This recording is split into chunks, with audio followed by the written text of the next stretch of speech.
Muy buenas tardes a todas las personas que nos están acompañando esta tarde desde este último webinar del año. Vamos a esperar unos cuantos minutitos para que sean las 7, que es la hora en la que hemos quedado en conectarnos. Quiero agradecer a toda la gente que nos ha escrito, que ha estado preguntando por esta charla, que es muy importante. Les vamos a invitar a todas las personas que están ahorita conectadas, que veo que son 7, a que por favor nos escriban, que no sean tímidos. Tenemos unos disertadores, unos expositores de lujo, y cualquier duda que tengan, cualquier cosa que quisieran saber respecto al tema que vamos a hablar hoy, por favor los invito a llenar en la caja de comentarios todas sus preguntas. Les voy a hablar un poco acerca de quiénes nos van a acompañar. Nos van a acompañar Javier y Alejandra Mendoza. Ellos son de EIFODEC. EIFODEC es una institución creada en el 2001 con el propósito de contribuir al desarrollo integral de niños y jóvenes con discapacidad. Aquí en EIFODEC alberga a niños y a jóvenes con discapacidad, y ahí se les enseña a incluir, se les enseña diferentes cosas para poder incluirlos en el mundo en el que vivimos. Obviamente ahora Javier y Alejandra, que ya están ahí conectados, buenas tardes, nos van a explicar. Ya, buenas tardes, ¿cómo estás? Hola, ¿cómo están? ¿Qué tal?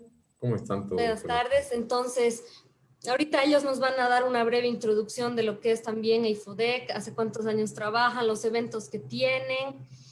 Y ya estamos en vivo, entonces Javier y Alejandra, el micrófono es suyo, y cualquier cosa que necesiten me dicen, yo voy a estar aquí. Súper. Tienes podemos compartir pantalla, ¿verdad? Sí, sí. Súper. Andate para arriba. Ahora sí vamos. Bueno, antes de compartir pantalla, gracias por invitarnos. El tema que se ha escogido nos parece que es muy pertinente porque, bueno, todo el mundo sabe que todavía el colectivo de las personas con discapacidad tiene muchas dificultades para poder incluirse en diferentes contextos de nuestra sociedad. Entonces, consideramos que este tema de cultura del buen trato y discapacidad es fundamental para que podamos comprender mejor cómo funcionan las personas con discapacidad en el mundo. Entonces, lo que vamos a hacer hoy es empezar por una pequeña descripción de lo que es nuestra institución, EIFODEC. Luego vamos a ver un poco el contexto mundial y nacional sobre la discapacidad.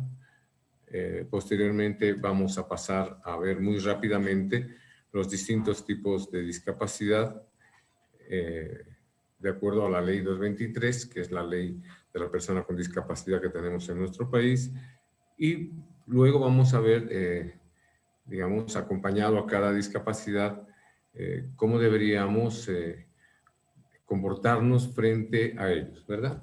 Sí, así es. Muy bien. Bueno, entonces ya pasamos directamente al tema. ¿Quiénes somos? EIFODEC es una fundación que viene trabajando en la comunidad desde hace 18 años, exactamente. Trabajamos con discapacidad. Nos iniciamos con el área de deportes, adaptados y especiales para personas con discapacidad, y luego a partir de ahí fuimos creciendo, fuimos avanzando, y bueno, como ustedes pueden ver, en este momento EIFODEC cuenta con 5 áreas de trabajo muy importantes, que es la recreativa deportiva, la de expresión corporal y artística, entrenamiento e inclusión laboral, También trabajamos con la estrategia de la rehabilitación basada en la comunidad y este último tiempo estamos desarrollando otro proyecto que tiene que ver con la prevención, detección y atención de discapacidades en la primera infancia. Bueno, en cada una de estas áreas nosotros hemos realizado una gran cantidad de actividades. ¿Por qué deportes para personas con discapacidad? Porque consideramos que la motricidad, la psicomotricidad son claves para el desarrollo del niño, de cualquier persona, pero especialmente cuando hablamos de personas con discapacidad, es fundamental por las condiciones a veces en las que se desenvuelven, ¿no? De forma cotidiana. Por otro lado, la expresión corporal y artística también es de la autoestima positiva para la exteriorización de emociones, para poder integrarse también a través de las distintas artes en el mundo, en la sociedad. Estas dos áreas, si ustedes quieren, nos han servido de mucho para desarrollar o construir la autoestima de la población con la que trabajamos. Por eso, digamos, como producto del trabajo que vinimos realizando los primeros 3 años como institución, iniciamos lo que se llama el proyecto, el área, mejor dicho, de entrenamiento e inclusión laboral. Pero a diferencia de las otras instituciones que trabajan también, digamos, en el área de la discapacidad, nosotros cambiamos la modalidad, porque bueno, en nuestro país, ustedes saben que todavía hasta ahora se sigue trabajando bajo la modalidad de talleres protegidos. ¿Qué significa esto? Que los centros de educación especial, por ejemplo, siguen trabajando con la población, con el colectivo de personas con discapacidad a través de distintos perfiles ocupacionales, digamos, relacionados básicamente a la repostería, a los tejidos, la costura, la carpintería y todo esto, que en su momento sí fueron importantes, pero que al pasar del tiempo han quedado descontextualizados. En este momento es imposible pensar que una persona con discapacidad podría ser contratada, digamos, como repostera, porque la competencia laboral de las personas que no tienen la discapacidad es muy fuerte. Entonces estamos en un mundo de competencia, estamos en un mundo donde necesariamente tenemos que buscar alternativas que permitan que las personas con discapacidad compitan, ¿no?, de acuerdo a sus posibilidades, a sus capacidades, pero lo más importante, en perfiles ocupacionales contextualizados. ¿Qué significa eso? Que tenemos que brindarles la educación para la vida orientada a trabajos que sí pueden hacer, no que no puedan hacerlos. Entonces, lo que nosotros hacemos en EIFODEC es, utilizando los deportes, las artes, fomentamos mucho el desarrollo de la autoestima y después a los beneficiarios los introducimos en un programa sistemático, ¿no?, y bien ordenado, que está organizado en módulos, que es el entrenamiento laboral. Lo que hacemos en esta área es desarrollar todo lo que son las habilidades adaptativas, todo lo que es la conducta adaptativa, es decir, todo lo que los seres humanos necesitamos para poder adecuarnos y adaptarnos en el mundo. Estamos hablando de las habilidades sociales, de las habilidades cognitivas y las habilidades de ajuste emocional. Si quieres, sí, puedes seguirse. Bueno, todo este entrenamiento obviamente es un proceso, ¿no?, muy largo que llevamos a cabo. No es un proceso que termina, es continuo, porque realizamos también supervisiones laborales, ¿no?, a las personas que han sido incluidas en distintas empresas públicas y privadas, y también contamos con grupos de autoapoyo para brindar también este sostén emocional que muchos de ellos necesitan, ¿no?, porque muchas de las veces se presentan dificultades en el trabajo y no saben cómo lidiar con eso. Entonces, para eso estamos nosotros, para orientarlos, para guiarlos y para asegurar que tengan la permanencia laboral. Ahora, ¿cuáles han sido los resultados más importantes en estas áreas? A partir del 2002 hemos creado los Juegos Deportivos de Integración, que han logrado movilizar durante 12 años a prácticamente la población que agrupaba a todos los centros de educación especial. Estamos hablando de aproximadamente 1000 personas que participaban en distintos deportes ahí en el estadio departamental. Luego, después de un proceso, esto lo pasamos al Estado y ahora se llaman Juegos Deportivos Plurinacionales Especiales y está funcionando desde hace algunos años. Bueno, a nivel de expresión corporal y artística tenemos 2 eventos importantísimos que son los encuentros artísticos de integración que realizamos una vez al año.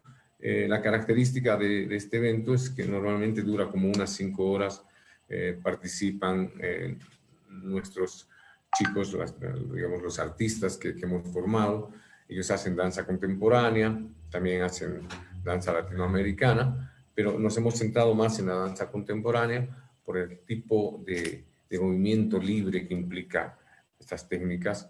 Y bueno, organizamos este evento, invitamos a muchos artistas de la comunidad, ya son 13, 14 años que organizamos este evento y tenemos un buen respaldo de artistas reconocidos que aportan con su arte cada año y que, bueno, esto se convierte en una fiesta que dura 4 o 5 horas y lo hacemos en la Plaza de las Banderas, en la universidad y en diferentes contextos.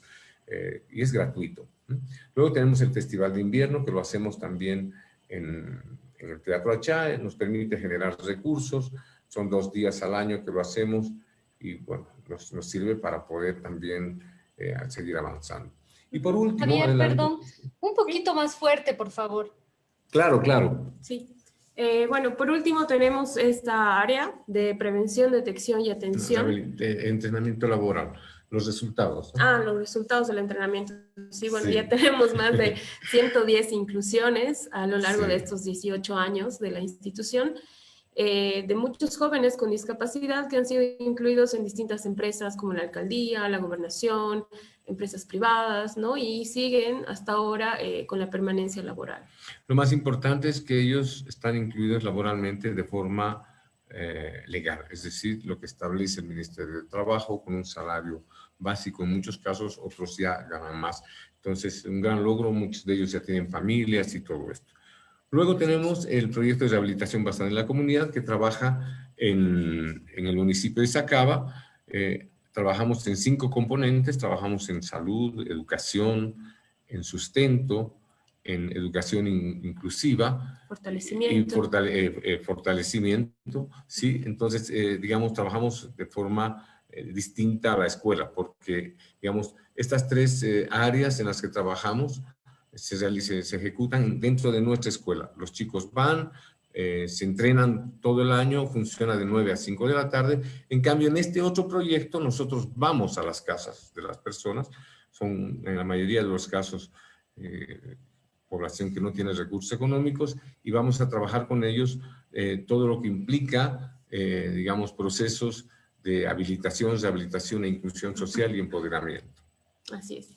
Y bueno, por último, esta última área que se ha creado el año 2019 es la de prevención, detección y atención de discapacidades en la primera infancia, ¿no? Nosotros estamos, ahorita hemos tenido, por el tema de la pandemia, ¿no? Y la cuarentena, la imposibilidad de poder llegar directamente a nuestros beneficiarios, pero se ha estado trabajando, ¿no? Un aspecto importante en el tema de la discapacidad es la detección oportuna, ¿no? Y temprana de esta población, ya que en la mayoría de los casos llegan a los colegios, llegan a primero básico, segundo básico, y recién ahí se hace una detección de una discapacidad, ¿no? Entonces nosotros estamos enfocados a realizar esta atención primaria, ¿no? En la primera infancia y hacer la intervención respectiva. Claro, y especialmente cuando hablamos de la detección a los 5, 6, 7 años, estamos hablando de discapacidad intelectual sobre todo, ¿no? Porque las otras discapacidades, ustedes ya van a ver, son visibles, ¿no? Son más perceptibles, entonces uno se puede dar cuenta, pero cuando hablamos de discapacidad intelectual, ahí tenemos el gran problema de la detección. A veces la discapacidad intelectual es tan digamos, como les digo, imperceptible, que se puede confundir, ¿no? Puede pasar por una dificultad de aprendizaje, pero, digamos, no es así. Bien, en realidad eso era lo que les queríamos comentar de nuestra institución. Nosotros estamos localizados en el kilómetro 3,5 por el Castillo y ese es el trabajo que hacemos. A continuación les vamos a mostrar un video de 1 minuto, más o menos, un poco de lo que hacemos. Comentarles que con este video más el proyecto, el año pasado hemos logrado obtener el tercer premio de intervenciones urbanas, se llama, que ha sido una convocatoria a nivel nacional que se realizó. Bueno, nosotros obtuvimos un tercer premio en todo lo que implicaba las organizaciones que trabajan, de la sociedad civil que trabajan con, digamos, con poblaciones vulnerables, y logramos ganar $10,000 con este proyecto. Y bueno, este video también fue parte del trabajo que realizamos. Hablar de IFODEC es recordar que empezamos hace 16 años. En el camino aprendimos a bailar, a expresarnos a través de nuestro cuerpo, porque en el escenario todos somos iguales. Continuamos bailando y ese es el motor que nos impulsa a seguir. Ahora danzamos para el mundo. Encontramos en el deporte la fortaleza para no rendirnos, competir y luchar para llegar a la meta. Trabajando en equipo, todos somos ganadores. El arte y los deportes nos sirvieron para creer en nosotros mismos. Nos preparamos a diario para ser independientes, incluirnos laboralmente y cumplir nuestro proyecto de vida, alcanzando objetivos que nadie pensó que podríamos lograr. Enseñamos a los que nos rodean a vivir en diversidad, entender que todos somos diferentes y únicos. Alguien hizo un círculo para dejarnos fuera. Nosotros hicimos uno más grande para incluirlos a todos. Hablar. Bien, esa era una pequeña presentación institucional que creemos que es importante que ustedes conozcan, además por la diferencia del trabajo, ¿no? Nosotros no trabajamos escolaridad, nos enfocamos mucho en el desarrollo de habilidades para la vida, por tanto definimos nuestra institución como una fundación, como una escuela de habilidades para la vida, ¿sí? Bueno, entramos al tema entonces. El tema es cultura del buen trato y discapacidad. Bueno, para empezar a hablar sobre la cultura del buen trato, también es importante tener una definición clara de la discapacidad, ¿no? La Organización Mundial de la Salud define la discapacidad como el resultado de una relación compleja entre la salud de la persona, sus factores personales y factores externos, es decir, las circunstancias externas del medio ambiente que representan el espacio donde vive, ¿no? Por tanto, la discapacidad no puede ser solamente definida por las deficiencias de las personas, ¿no? O por la estructura corporal o las funciones, sino tener en cuenta también el contexto en el que la persona se está desarrollando.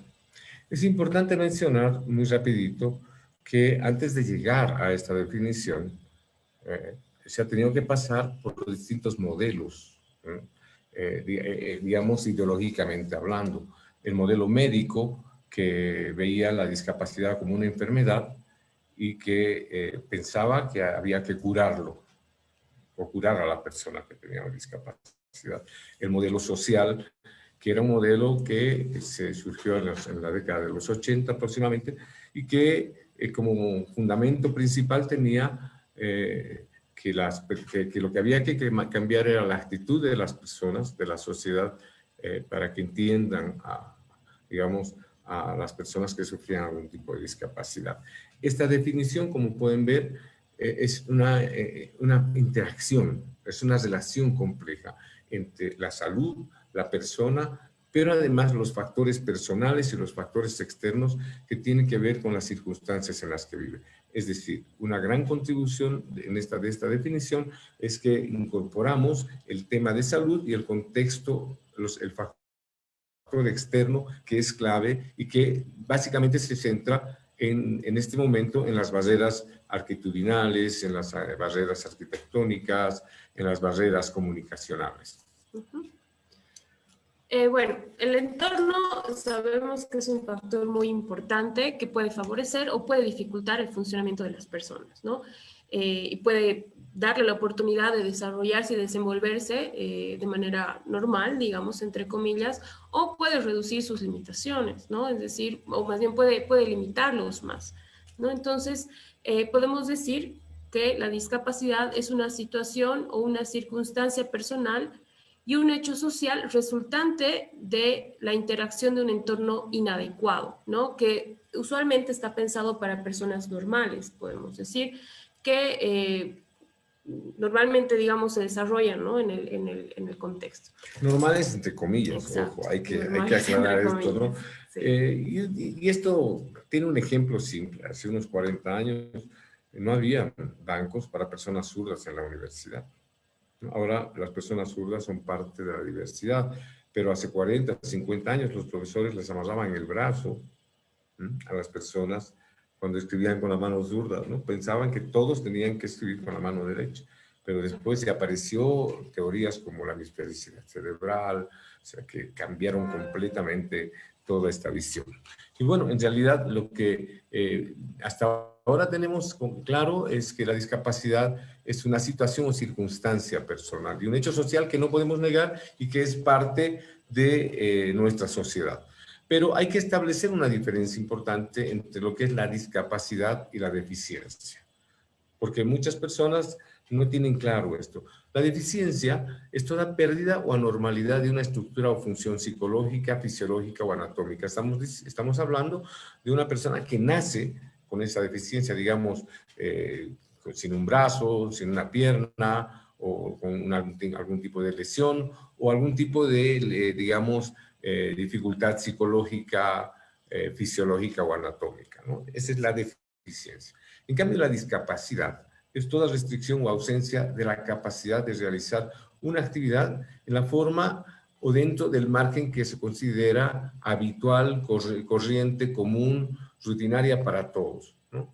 Por ejemplo, la perturbación en la capacidad de aprender o la dificultad para vestirse a sí mismo. Estamos hablando de personas con discapacidad intelectual que en la medida en que tienen un mayor grado de discapacidad tienen mayores dificultades de autonomía personal y social. Ahora, dentro de la discapacidad también existen distintos grados, ¿no? Tenemos el grado de discapacidad leve. Esta clasificación se refiere a personas con signos o secuelas que justifican alguna dificultad para llevar adelante distintas actividades de la vida diaria, pero pueden todavía realizarlas, ¿no? Es decir, son compatibles con la práctica de las mismas actividades. Por eso dice leve, es decir, ellos tienen la capacidad con un entrenamiento adecuado de poder casarse, al tener un trabajo, alcanzar, digamos, un proyecto de vida que les permita ser felices, ¿no? Con un poco de ayuda, una ayuda intermitente. Exactamente. ¿No? Intermitente significa apoyarlos en lo que necesitan. Específicamente. Específicamente. Luego tenemos el grado de discapacidad motora, que ya, como vemos, discapacidad moderada, que es un grado, digamos, más complejo, donde la persona necesita asistencia personal en algunas actividades de su vida diaria, no en todas, pero en algunas. Es decir, las limitaciones significativas, digamos, de las personas que pueden presentar cualquier tipo de discapacidad física, sensorial, visual, auditiva o psíquica, son mayores. Entonces, estas personas requieren, digamos, un mayor apoyo en cuanto a, por ejemplo, las actividades de independencia personal, a su escolaridad, actividades de la vida diaria y sobre todo, autocuidado, ¿no? También tenemos la discapacidad grave, que se refiere a personas con síntomas o secuelas, ¿no? Que causan una disminución importante, ¿no? Ahí debemos tener esta diferencia, digamos, clara entre los otros grados de discapacidad, ¿no? Donde hay una imposibilidad de la persona para realizar la mayoría de las actividades de la vida diaria, ¿no? Entonces, este tipo de grado de discapacidad requiere mayor apoyo de un profesional, de la familia, y en distintos aspectos de la vida, ¿no? Es decir, en el autocuidado, en la higiene personal, en el desplazamiento, exacto, muchas cosas. A mayor grado de discapacidad, menos posibilidades de independencia personal y social. Por ejemplo, en la discapacidad grave, la persona necesita ser más asistida por otra, ¿no? Y bueno, por último, tenemos la discapacidad muy grave, que digamos es la calificación que se refiere a personas con síntomas, signos y secuelas que imposibilitan la realización de las actividades de la vida diaria. Y se requiere asistencia permanente de otra persona en todas las actividades de la vida. Ahora, hablando de la discapacidad en el mundo, ¿no? Tenemos el último informe mundial sobre discapacidad que ha establecido que más de 1.000 millones de personas viven en todo el mundo con algún tipo de discapacidad, ¿no? Esto representa más o menos el 15% de la población mundial. Esta cifra llega a ser superior a la que tenía la Organización Mundial de la Salud, donde solamente contemplaba un 10% de la población total. Estamos hablando de más de 7.000 millones de personas que actualmente viven en la Tierra, en el grupo terráqueo. Y bueno, de esta población, pues el 15% presenta algún tipo de discapacidad. A nivel de Bolivia, de nuestro país, ustedes saben que se hizo un censo el año 2012. Bueno, se hicieron, el año 2001 se hizo el que recordamos, pero en este censo no se tomó para nada en cuenta a las personas con discapacidad. En el año 2012 se pudo incluir dentro de la boleta censal algunos criterios, pero no de forma estructurada. Entonces, ¿qué es lo que tenemos como resultado de este censo del año 2012? Que encontramos 10.389.903 personas, que seguramente ahora ha subido, estamos 7 años, y de estos 10 millones, casi 11 personas, se registraron 388.000 personas en todo el país, que más o menos es un promedio del 3% del total de la población. Si comparamos con los datos que nos proporciona la Organización Mundial de la Salud, el 3% al 15% realmente no es nada. ¿Por qué no se ha detectado más personas con discapacidad? Porque en este censo se han utilizado los criterios que están viendo ustedes, por ejemplo, ver aún si usan anteojos, se ha tomado en cuenta la discapacidad visual, la discapacidad auditiva, la discapacidad psíquica y la discapacidad psicosocial, pero en preguntas muy simples, muy leves. Ustedes recordarán, ni siquiera algunos de ustedes les han debido preguntar si había una persona con discapacidad intelectual. ¿Se olvidaron de las personas o no se olvidaron? En realidad no las tomaron en cuenta porque además es muy complejo, era muy complejo armar una boleta censal para detectar personas con discapacidad intelectual o discapacidad múltiple, porque como decía Alejandra, hasta a veces ni siquiera los papás se dan cuenta, ni siquiera los profesores. Entonces, cuando el niño entra a la escuela, por ejemplo, hablamos de discapacidad intelectual, recién a los 5, 6, 7, cuando empieza a tener dificultades de lectoescritura, de cálculo, cuando se aplaza de año, ahí recién los padres se alarman y empiezan a ver qué pasa y bueno, como resultado se tiene niños que tienen, digamos, estas dificultades, ¿no? Bueno, tenemos, según la Ley General de Personas con Discapacidad, la 223, tenemos 6 tipos de discapacidad, ¿no? Tenemos la discapacidad intelectual, la discapacidad física, discapacidad visual, auditiva, múltiple y psíquica. Sí, la discapacidad intelectual vamos a tomarla hemos querido para que sea un poco más explicativa, vamos a tomarla de la Asociación Americana sobre Discapacidad Intelectual y Discapacidades de Desarrollo. Consideramos que es una definición que, digamos, puede expresar más claramente lo que queremos decirles. Entonces, la discapacidad intelectual está caracterizada por limitaciones significativas tanto en el funcionamiento intelectual como en la conducta adaptativa, expresada en las habilidades adaptativas conceptuales, sociales y prácticas. Esta discapacidad se origina con anterioridad a los 18 años. ¿De qué estamos hablando? Estamos hablando de que una persona que presenta esta discapacidad tiene dificultades de adaptarse al entorno, ¿no? Pero también tiene dificultades en su conducta adaptativa. Estas dificultades se expresan en sus habilidades conceptuales, todo lo que tiene que ver con la elaboración de conceptos y todo esto.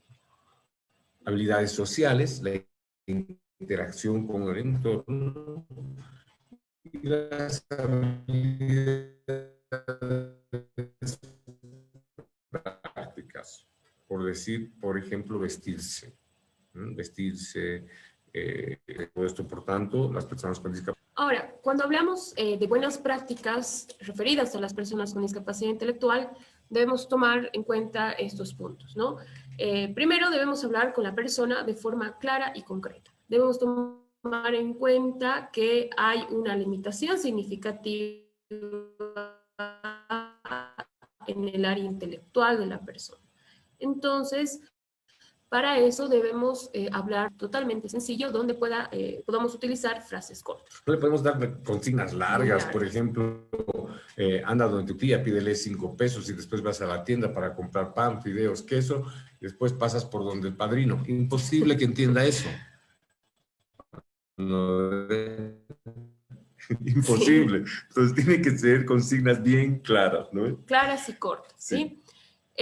Si notamos que no está comprendiendo algo, debemos explicárselo de nuevo. Debemos utilizar tal vez otro tipo de palabras distintas de lo posible, utilizar gráficos, ejemplos. Mucho hacen los ejemplos al momento de explicarle algo a una persona con discapacidad intelectual. Claro, adapte la información para facilitar la comprensión. Ujú. Las personas con discapacidad tienen dificultades en el procesamiento de la información. ¿Eso qué significa?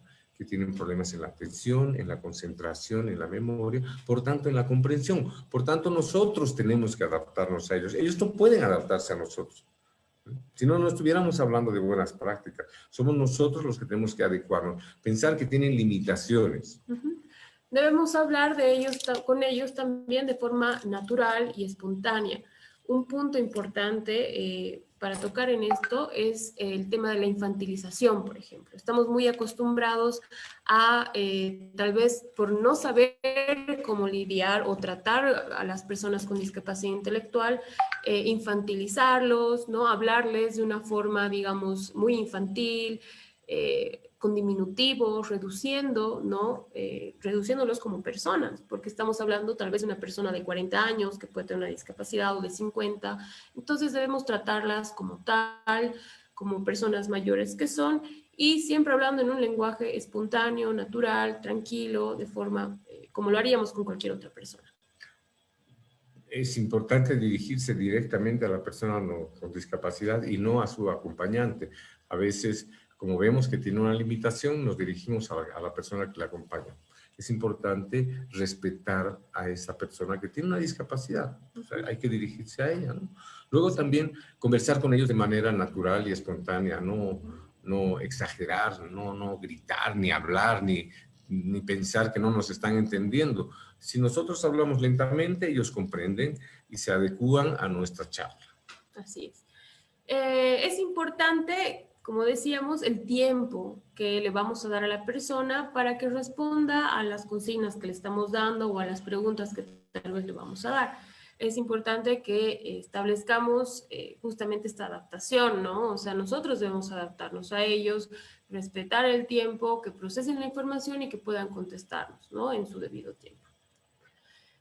Bien, ahora entramos a lo que es la discapacidad físico-motora, ¿no? Son las personas con deficiencias anatómicas y neuromusculofuncionales causantes de limitaciones en el movimiento.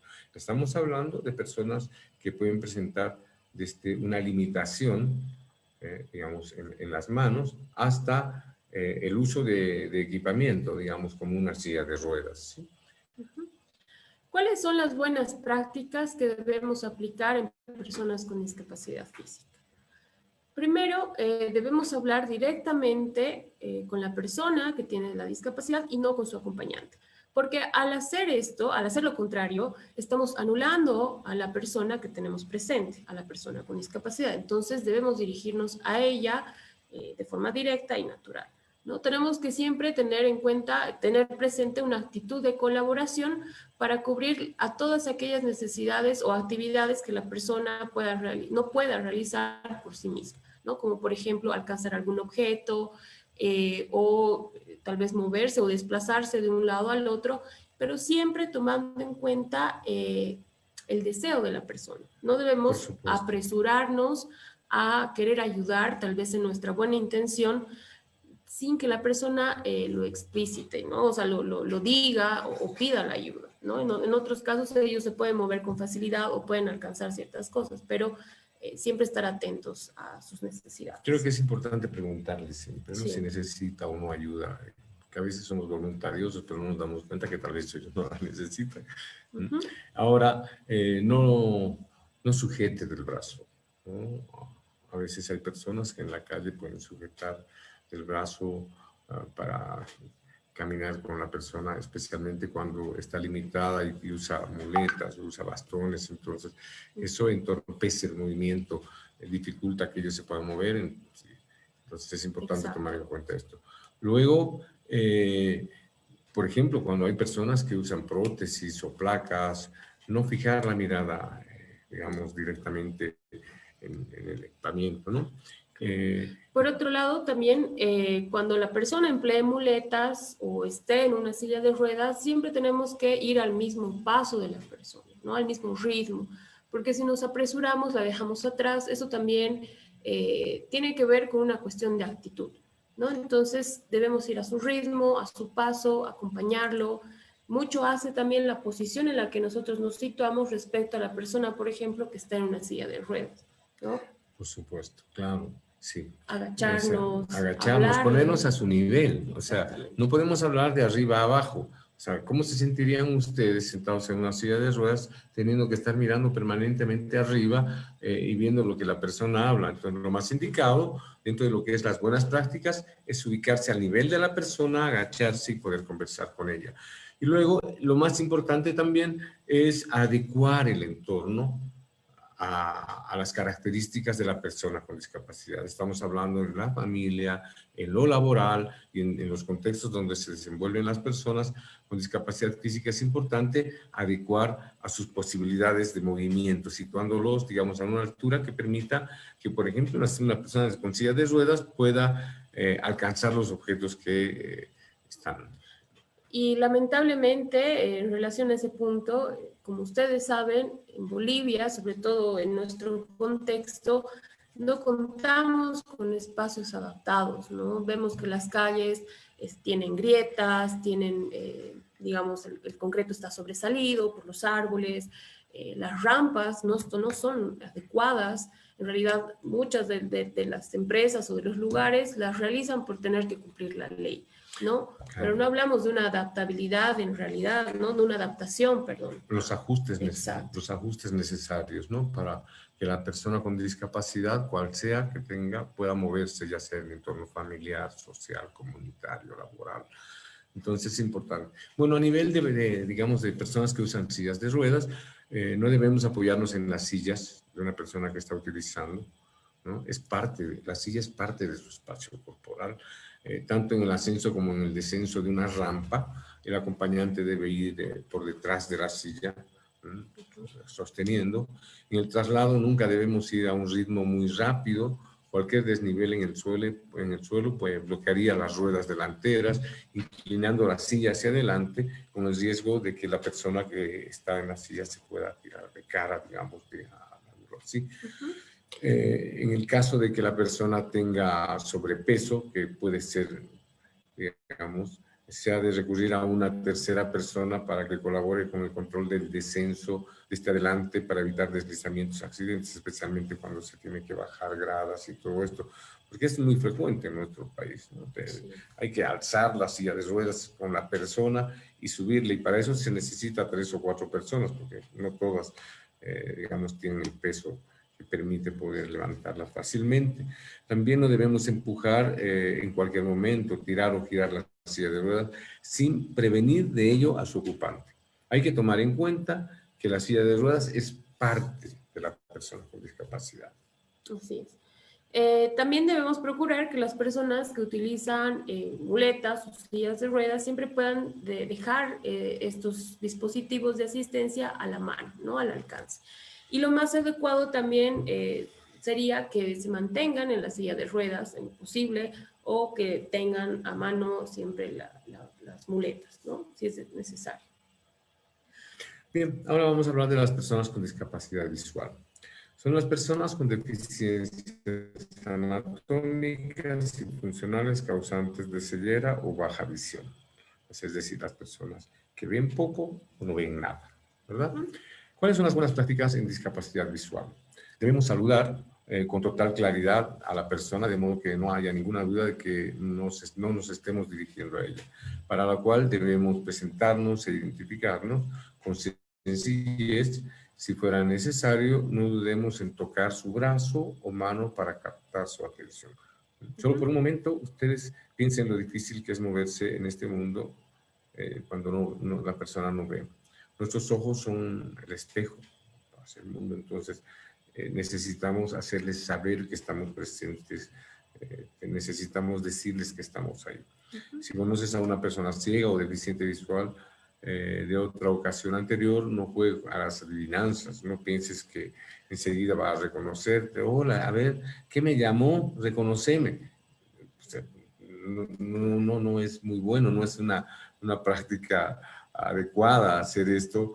Entonces, digamos, hay que tratarlas con el respeto que se merecen, ¿no? E identificarnos claramente, ¿no? Exactamente. Al momento de hablar con la persona. Debemos hablar y prestar atención a la persona. A pesar de que no nos puedan ver, la persona ciega, la persona con la discapacidad visual, va a percibir si no le prestamos la atención, ¿no? Entonces, mientras él o ella habla, nosotros podemos estar mirando a otra dirección o estar haciendo otra cosa. Eso es una cuestión de actitud que también debemos de darnos cuenta, ¿no? Cuando estamos con la persona, prestarle la atención, como cualquier otra, hablarle y escucharla, ¿no? Ellos perciben claramente de dónde procede la fuente de la voz. Se pueden utilizar sin ningún tipo de problemas. Ahí a veces hay un poco de tal vez miedo, ¿no? De incertidumbre, de no saber tal vez qué tocar o qué decir, ¿no? Pero se pueden utilizar expresiones que hacen alusión a términos relativos a la vista, ¿no? Porque las mismas personas con discapacidad visual lo hacen, ¿no? Como por ejemplo expresar de forma específica el darse cuenta, el palpar, ¿no? Entonces, ese tipo de términos no son erróneos, ¿no? No debemos sentirnos mal por decirlo, ¿sí? Las mismas personas con discapacidad visual también lo utilizan. No debemos utilizar gestos o expresiones indefinidas, ¿no? O aproximativas, como por ejemplo decir, vámonos allasitos o aquisitos o allasitos, ¿no? Entonces, son expresiones que las podemos utilizar tal vez comúnmente, pero cuando estamos hablando de personas con discapacidad visual, realmente no dan una idea clara de lo que estamos diciendo, ¿no? Entonces, por ejemplo, debemos utilizar expresiones correctas cuando estamos guiando a una persona con discapacidad, ¿no? De decirle, a su derecha se encuentra el baño, ¿no? O sube 2 gradas y a su izquierda está el aula donde tiene que asistir. Entonces, al momento de orientar a una persona a dónde se tiene que dirigir, debemos ser muy claros, ¿no? En ese sentido. Sí, ahora, ustedes han visto en la calle muchas personas con discapacidad visual se mueven en el entorno utilizando el bastón blanco, ¿no? El bastón blanco les sirve de guía para poder movilizarse. Entonces, cuando veamos una persona que está viniendo por una acera y que tiene una discapacidad visual, es necesario que nosotros nos apartemos, no entorpezamos, digamos, su camino, porque ellos se guían a través de movimientos de izquierda a derecha, tocando los obstáculos y guiándose. No debemos elevar la voz, ¿no? O pensar que debemos estar hablando continuamente con la persona. A ver, la conversación tiene que fluir de manera normal y si hay silencios, no hay problema, eso no nos debe incomodar. Un cambio de ubicación, por ejemplo, la apertura de un salón o un expositor nuevo, aunque no lo necesite en ese momento, puede ser de información de mucha utilidad para la persona con discapacidad que esté ahí presente. De pronto se ha movido un mueble en el espacio donde normalmente se desenvuelve la persona y no se le ha dicho, entonces casi seguro que se va a estrellar contra este objeto, ¿no? No te ausentes sin avisar, ¿no? No debemos ausentarnos e irnos sin avisar a la persona. Tampoco debemos entrar a un lugar sin saludar, ¿no? Es importante hacer clara nuestra presencia o nuestra ausencia, ¿no? Si debemos retirarnos, decir a la persona que nos vamos a ir. Exactamente. Y si estamos entrando, saludar de forma clara, ¿no? Sí. Si tenemos con nosotros objetos personales como abrigos o maletines, debemos indicarle claramente dónde están situados y marcarlos. No cambiar la posición en la que se ha dejado los objetos sin avisarle y obtener su conformidad. Para ayudarle a subir o bajar de un autobús o coche, mostrarle dónde está la barra de la puerta, colocando su mano encima y avisarle de la presencia si hubiera de escalones o una gran separación, colocando la mano de la persona con discapacidad visual en la puerta del vehículo y con la otra mano tocando el techo del mismo. Así se hará idea de la altura del techo y de dónde está el asiento. Si debiera moverse dentro del vehículo, hay que indicarle también. Este punto es muy importante, sobre todo cuando igual vamos a guiar a la persona en la calle, ¿no? A veces acostumbramos tal vez ayudar a la persona agarrándola del brazo, ¿no? Es algo que no debemos hacer. Lo que debemos hacer es poner la mano de la persona en nuestro hombro y nosotros caminar un poquito más por delante para guiarla hacia donde necesite ir. A veces cuando los agarramos del brazo podemos desorientarlos un poco porque los vamos jalando muy rápido o los llevamos a un lado o nos llevamos al otro lado. Entonces, siempre que querramos ayudar a una persona en la calle, lo más importante es poner su mano sobre nuestro hombro para guiarla. Muy bien, si te pide ayuda para acudir al baño, por ejemplo, no hay que sentirse violentado, simplemente hay que acompañarlo a la puerta, indicarle dónde está el baño y luego esperar afuera. Si vamos a leerle un documento, por ejemplo, debemos hacerlo despacio y con claridad, ¿no? No podemos abreviar contenidos o dejarlos pasar. También debemos resaltar cualquier signo ortográfico que sea importante, ¿no? Porque eso también va a dar claridad a la persona de lo que se está hablando. Ahora, por ejemplo, cuando tenga que firmar un documento, si tiene que sacar un préstamo o cualquier otro tipo de documento que requiera firmar, es importante indicarle con la mano, ¿no? O sea, el punto donde ha de firmar y situar el dedo índice de su mano izquierda exactamente donde va a realizar la rúbrica. En realidad, si se dan cuenta, muchas de estas buenas prácticas para personas con discapacidad visual también se resumen al tema de lo kinestético, ¿no? Es decir, siempre, bueno, ellos desarrollan más este sentido, por así decirlo, ¿no? Esta capacidad. Entonces, en resumen, nosotros debemos orientarlos siempre con la mano, ¿no? Hacerles palpar, sentir, que ubiquen dónde están los espacios, las distancias en el taxi, en el bus, en el asiento, al caminar, ¿no? Exacto. En realidad es importante entender que si no tienes un sentido, se compensa con los otros y se agudizan los otros.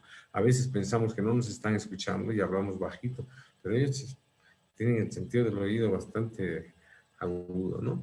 Entonces también es importante ofrecerle el brazo, preguntarle por sus preferencias para favorecer su movilidad, como quisiera que... Pero ya Alejandra lo explicó, creo que es importante, es una norma, digamos, dentro de la cultura del buen trato para personas con discapacidad, que ellos pongan la mano en tu hombro y tú sirves de guía, en realidad. Así es. Ahora, cuando hablamos de personas con discapacidad auditiva, estamos hablando de personas que tienen alguna pérdida o limitación en menor o en mayor grado, ¿no? A través del sentido de la audición, estructuramos experiencias y las integramos con el medio. Entonces, se pueden enfrentar cotidianamente con barreras de comunicación que impiden en cierta medida el acceso y la participación en la sociedad en igualdad de condiciones que sus pares oyentes. Es decir, estamos hablando de personas que oyen poco, que se llaman hipoacúsicas, por eso hipoacúsicas, o las personas que no escuchan nada y que, digamos, son las que, digamos, comúnmente les dicen sordas, ¿no? ¿Cuáles son las buenas prácticas en personas con discapacidad auditiva?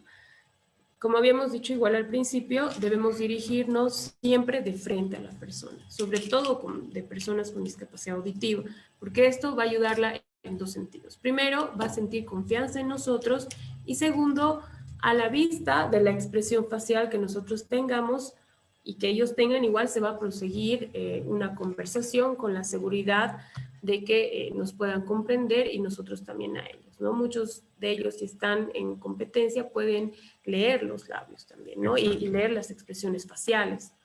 Prácticamente, bueno, muy hábiles en eso, ¿no? Así es. Entonces, para llamar la atención de la persona, bastará con darle unos leves toques en el brazo o en el hombro, por ejemplo. Porque no, si no, no te escucha, no escucha. Es conveniente también buscar una zona iluminada para la persona, ya que debemos procurar de que se sitúe en un espacio de suficiente luz y de frente a la misma altura de la persona con la que va a hablar, para que pueda ver con claridad su rostro, como decíamos antes, y captar así también la información de forma visual, ¿no? Se debe vocalizar con claridad a una velocidad media, constante, manteniendo la zona de la boca libre de barreras. O sea, no se puede, por ejemplo, hablar así, ¿no? Ellos necesitan ver tu Exacto. rostro y ver tus labios, ¿no? Ellos en muchos de los casos aprenden lectura de labios. Y sobre todo ahora, ¿no? En tiempos de pandemia, imagínense estar con el cubrebocas y no poder, ¿no? Leer también las expresiones faciales. Incluso ahora se han creado, ¿no? Claro, por ejemplo, esta señora que utilizaba lenguaje de señas para dar los reportes de la pandemia en Santa Cruz tenía una transparente. Entonces se han creado mascarillas especialmente diseñadas para que las personas con discapacidad auditiva puedan interactuar mejor. Sí. Debemos emplear frases breves, concisas, gestos y signos sencillos, ¿no? Al momento de hablar de algún tema de conversación y deseamos, por ejemplo, cambiar de tema, debemos avisarle, ¿no? Tampoco podemos hablar de muchas cosas al mismo tiempo, porque eso puede desorientar a la persona. Nunca debemos gritar.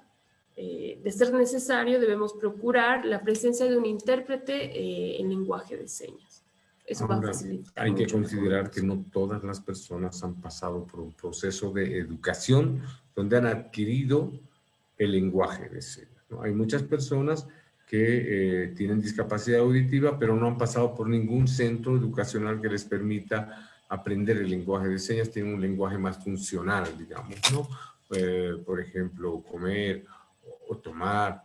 Entonces, también nosotros tenemos que adecuarnos a las características de la persona. Así es.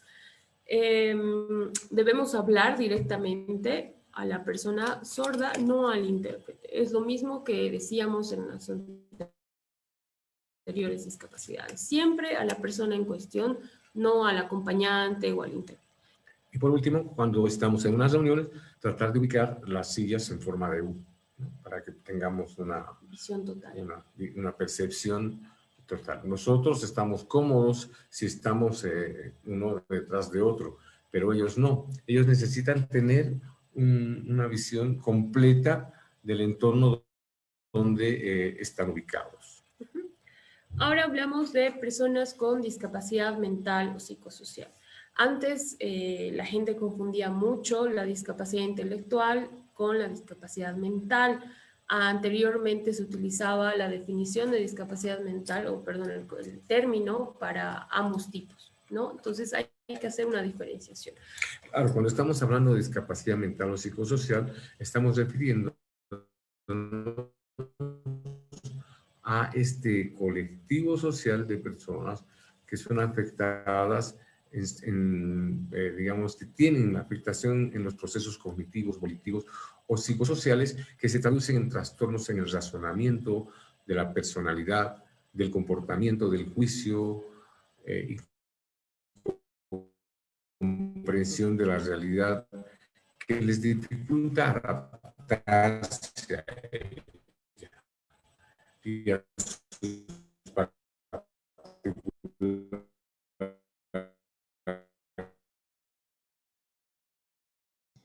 Se está cortando, Javier, no te estoy escuchando. condiciones de vida. Hola. Además de impedirles el desarrollo armónico de relaciones familiares sin tener conciencia de la enfermedad.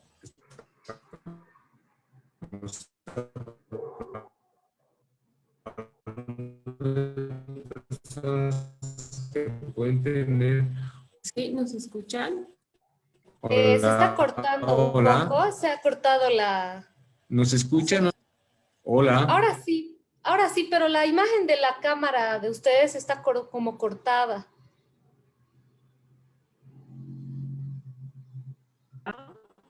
Ahora los veo de nuevo. ¿Podemos compartir la pantalla? Se quedó en la última diapositiva colgado. Sí. Oh, qué macana, sí, el internet Ya, a pero lo veces. explicamos en... Claro, sí, no hay problema. Yo No lo te edito y preocupes, la voy así a cortar esa rapidito. parte. ¿Dónde Ya, estábamos? A ver. ya estamos de vuelta. No, aquí está, no te preocupes. Aquí Súper. estamos. Ahí está. Ahí. Estábamos diciendo que hay que establecer una clara diferencia entre lo que es la discapacidad mental y la discapacidad intelectual. La discapacidad intelectual está referida a las limitaciones significativas en el área intelectual. En cambio, la discapacidad mental es un concepto mucho más amplio que tiene que ver con alteraciones en los procesos cognitivos, lógicos, volitivos, que se refieren a la voluntad, afectivos y psicosociales, que se traducen en trastornos de razonamiento, de la personalidad, del comportamiento, del juicio y la comprensión de la realidad. Estamos hablando de personas que pueden tener desde una depresión hasta una esquizofrenia, ¿sí? Así es. ¿Cuáles son las buenas prácticas en personas con discapacidad psíquica? Debemos tener ante una crisis, por ejemplo, permanecer tranquilos y brindarles apoyo. No debemos consultarle a la persona acerca de cómo cómo se le puede ayudar o a quién podemos recurrir, a quién podemos llamar para ayudarla. Puede que a veces tengan algún tipo de crisis, no hayan tomado su medicación, porque muchas de estas personas se encuentran bajo prescripción médica o medicación. Entonces, frente a esa falta de medicamento, puede haber algún tipo de brote, ¿no? Si hablamos de psicosis o de otro tipo de O trastornos. si hablamos de una depresión, digamos, pueden estar muy tristes o pasar a un estado maníaco, digamos que es un estado de euforia, ¿no? Repentina. Entonces, es importante tomar en cuenta que estas son las características que presentan, digamos, estas personas. Debemos mostrar disposición para la empatía y la inclusión en el grupo de compañeros de trabajo o en el resto de participantes. Muchas de estas personas, aunque no lo crean, no participan usualmente de distintas actividades sociales, se aíslan normalmente, laborales, ¿no? Justamente porque en ese tipo de situaciones puede presentarse alguna emergencia y para evitar eso se aíslan, ¿no? No participan, no se relacionan, no tienen amigos, entonces debemos propiciar estos espacios de inclusión con compañeros de trabajo, con amigos, con la comunidad y con gente en general, ¿no? Es decir, tratar de hacerlos sentir bien. Tienen muchas dificultades para poder interaccionar con las personas, ¿sí? Evitar situaciones de estrés o de urgencia corporal. A veces si nos encontramos en una situación de mucho estrés, ser un desencadenante a una crisis, ¿no? Entonces debemos mantener siempre espacios adecuados, situaciones, digamos, de bajo estrés, ¿no? Tranquilos, armoniosos, donde la persona se sienta en confianza y tranquila. Puede violentar mucho el desorden. Entonces es necesario tratar de mantener los ruidos, el orden, digamos, en las superficies de trabajo o áreas donde se precisa que la persona con esta discapacidad desarrolle algún tipo de actividad, ¿sí? Sí. Por último, ubicar su espacio de actuación, si el acto así lo requiere, en áreas donde se limiten las posibilidades de distracción, sin que ello suponga aislar a la persona. Sí. Debemos consultar a la persona cómo le gustaría participar en una actividad o cómo desearía ser tratada con respecto a la situación. Debemos brindar instrucciones concretas, de igual forma utilizar un lenguaje sencillo, actuar como modelo para el aprendizaje de cierta tarea, tener en cuenta las posibles limitaciones que puedan tener en el tema de la atención y un problema, digamos, que aquí surge para personas que quieren ser incluidas laboralmente y que tienen este tipo de discapacidad es justamente el techo de atención que tienen, ¿no? Claro.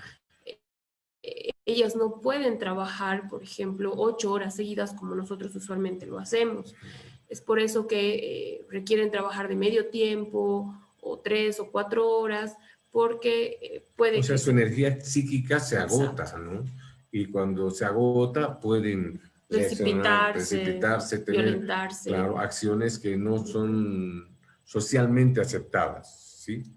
En caso de dar instrucciones, debemos procurar que sean concretas, ¿no? Y utilizar, como decíamos, el lenguaje sencillo. Utilizar material escrito como recordatorio de tareas o datos importantes que necesiten hacer, por ejemplo, en el trabajo.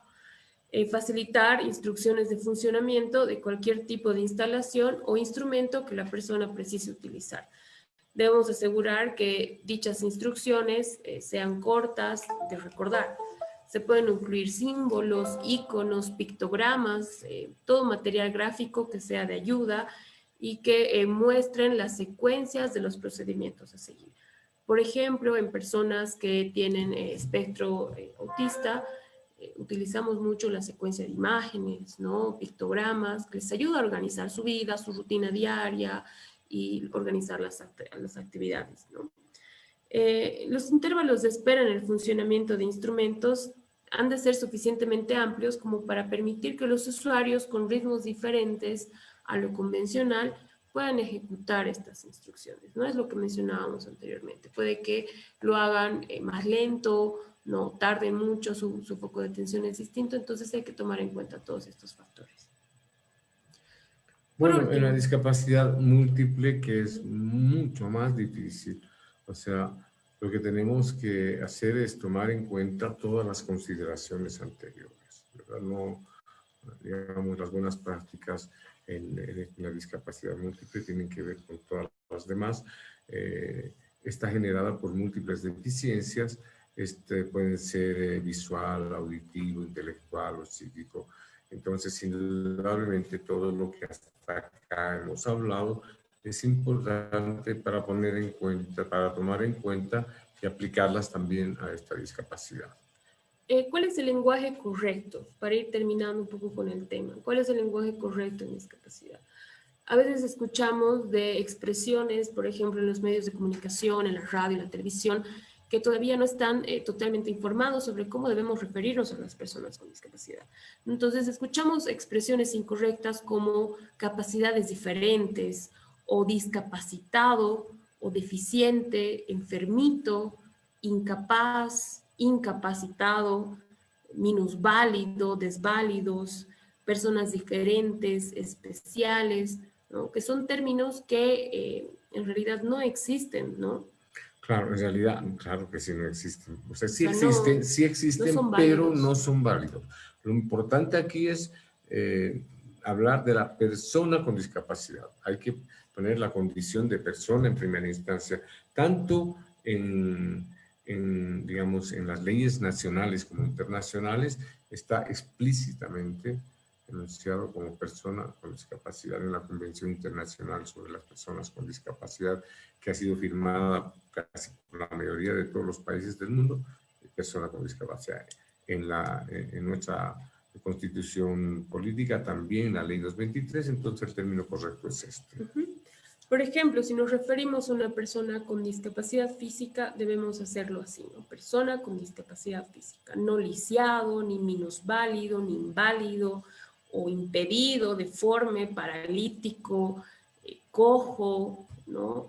Manco. Entonces, todos esos términos, en Están realidad, fuera de lugar, claro, ¿no? no son barreras actitudinales, ¿no? O a veces tal vez por ignorancia, Sobre todo no, por eso. Sí. no sabemos cómo referirnos. Cuando nos referimos a las personas con discapacidad intelectual, hay que decirlas así, como acabo de mencionar.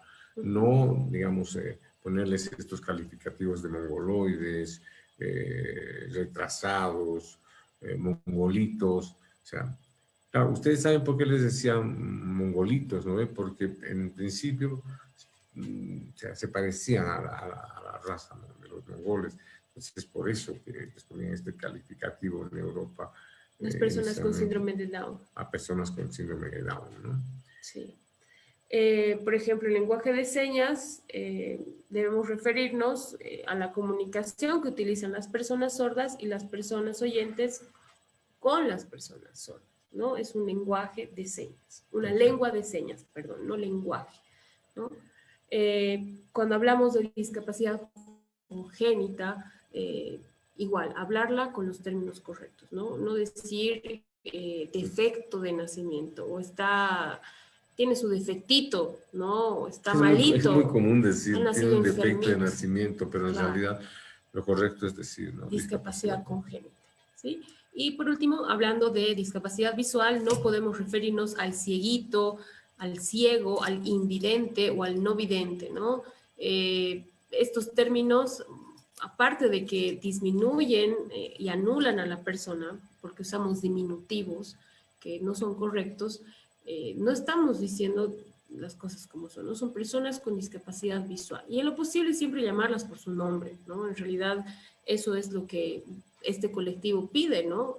Que se las llame por su nombre. Y si en caso sea necesario mencionar que son una persona con discapacidad. ¿Sí? Igual tenemos estos otros ejemplos. Cuando hablamos de una persona con baja visión o con deficiencia visual, no podemos decir corto de vista, ¿no? O cuando hablamos de una persona que utiliza silla de ruedas, no podemos decir está postrado en silla de ruedas, está confinado. O es un paralítico, Un que paralítico. es muy común. Antes se referían así.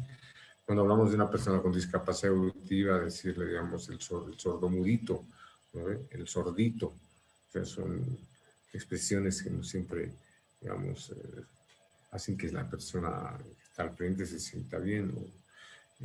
Cuando hablamos de una persona con discapacidad psicosocial, no podemos referirnos a él como insano, demente, loco, trastornado, esquizofrénico. Ahora, sabemos que es difícil utilizar estos términos que dentro del lenguaje común, todos decimos el loco, digamos el demente, pero la intención de este taller también es educarnos, ¿no? Empezar a trabajar esta cultura del buen trato, empezar a ver cómo podemos tratar a esta población, a este colectivo social que es parte de la diversidad. Cuando hablamos de hombre, mujer, niño que padece una discapacidad, podemos decir personas en situación de discapacidad. Bien, bueno, prácticamente ya hemos terminado. Lo que queremos mostrarles es este video que nos va a orientar un poquito, que es corto, y con esto finalizaríamos la exposición. Partamos de esta base.